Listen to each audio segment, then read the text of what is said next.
তাদের নিরাপত্তায় তাদের ন্যায় এবং ইনসাফ কায়েমের জন্য আমরা এই দেশে ইসলামী আন্দোলন করছি।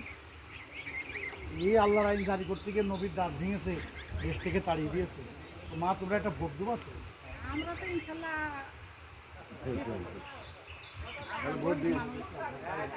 আমাদের কিছুই নেই, আব্বা মারা গেছে, আমাদের কিছুই নেই। ওই দেখেন তোর সব ব্যবস্থা করে দেবে ইনশাল্লাহ, যদি পাস করে দেখ সব অনেক কিছু পাবে। এই ভিটে বাড়িতেও দেখেন যারা যেটা পাওয়ার যোগ্য অবশ্যই পাবে। আবার হাজার হাজার কর্মী নামি দল।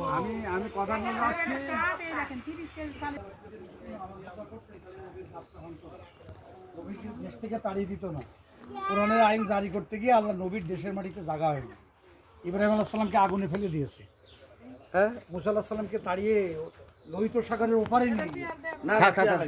আমরা সেই এই বাংলাদেশে কোরআনের আইন আনতে চাচ্ছি।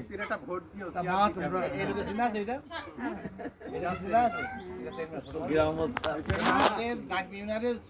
চেয়ারম্যান 18 বছর রাজত্ব করে গিয়েছে, কোনো ক্লেম পাওয়া যায়নি। তারই হাত ধরে আবার এটা দিচ্ছি। ওই সেই ফকির আহমেদ চেয়ারম্যান মনে নেই সব।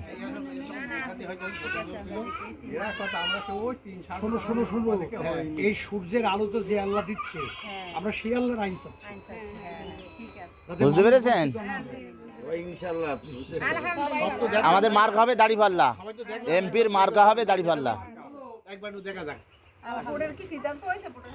হ্যাঁ হবে, যখনই হবে তো। স্যার একটা প্রোগ্রাম ইনশাআল্লাহ সিলেট লেগে আছে, তাই না?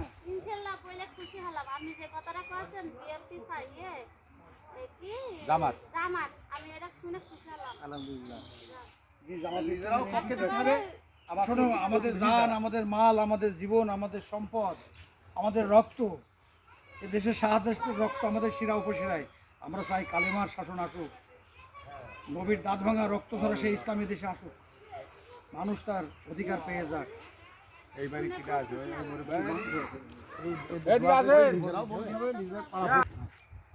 আসলে আসলে তো বক্তব্য হলো যে